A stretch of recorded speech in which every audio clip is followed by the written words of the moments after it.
Hello বন্ধুরা, নমস্কার। আজ আমি করেছি পোঠা মাছ দিয়ে শস্য আর পুস্তক দিয়ে করলাম।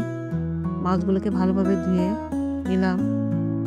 এটার সাথে আমি গ্রেভিগুলো ইউজ করব। নিলাম কালো শস্য আর লাল শস্য নিলাম, আর নিলাম পুস্তক সাথে, এগুলো একসাথে বাটবো। এরপরে ছোট ছোট করে পেঁয়াজ কাটা নিলাম লঙ্কা চিড়ে নিলাম, আদা রসুনটাকে একসাথে পেস্ট করব। নিলাম কিশমিশ, জলে ভিজিয়ে রেখেছি। এখানে হলো মগজদানা আর কাজু বাদাম, এগুলোকে একসাথে পেস্ট করব। এই মেনুগুলো আজকে আমি এটার মধ্যে ইউজ করব, গ্রেভিগুলো। এখন আমি মাছটাকে মেখে নেব। হলুদ দেব, হালকা লঙ্কা পাউডার আর দেব হালকা নুন। মাছগুলো ভালো করে মেখে নেব।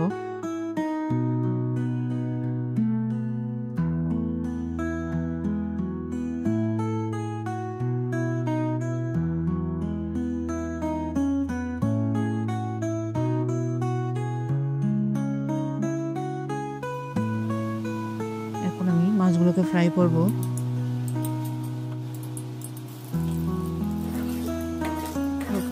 আমি নুন দিয়ে দিলাম তেলের মধ্যে। এখন মাছগুলো ফ্রাই করব।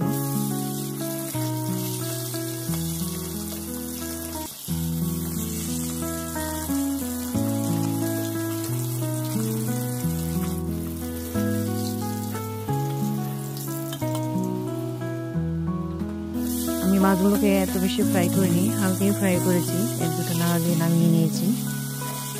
যেহেতু শস্য দিয়ে করবো, বেশি ফ্রাই করি না।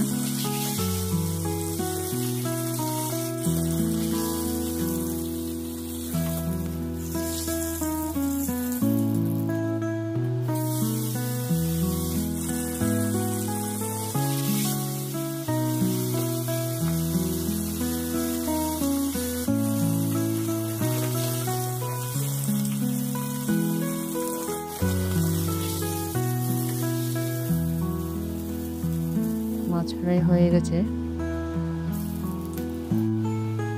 দিলাম 2-3টে শুকনো লঙ্কা, দিলাম হালকা কালি জিরা, দিয়ে দেবো কুচানো কাটা পেঁয়াজগুলো। এগুলো একটু ভালো করে ফ্রাই করে নেব। দিয়ে দেবো আদা রসুন বাটাটা।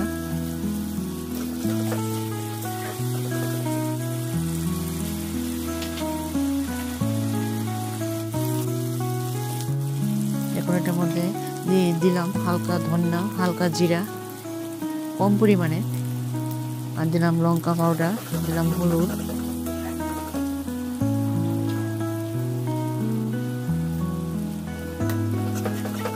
স্বাদ অনুসারে নুনটা দিলাম, লবণটা।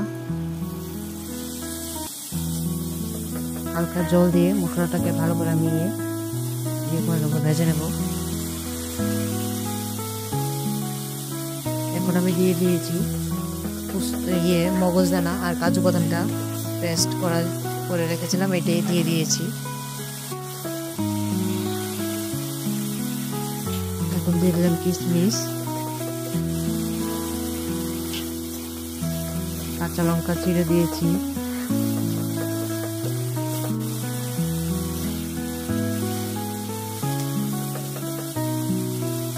এটার মধ্যে যে জিরা ধনাটা আছে বন্ধুরা, এটা খুব কম ইউজ করেছি।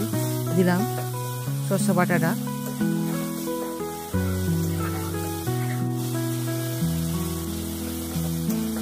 হালকা গরম মশলা পাউডারটা দিয়ে দিলাম। দিয়ে এখন ভালো করে একটু ফ্রাই করে নিলাম। দিয়ে দেবো জল, যেহেতু শস্য বেশি ফ্রাই করতে হয় না।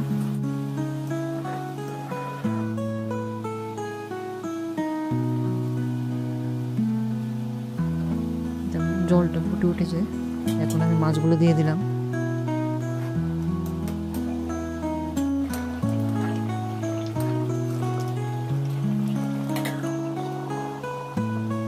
হালকা ঢেকে নিয়ে রেখেছি যাতে মশলাগুলো সব কিছু মাছের সাথে মিশে যায়।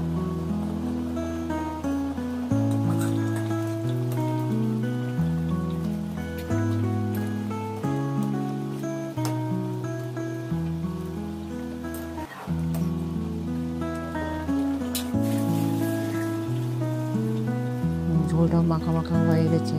এটা ঝোল না, মাখামাখি সরষে দিয়ে। এখন দিয়ে দিলাম ধনিয়া পাতা।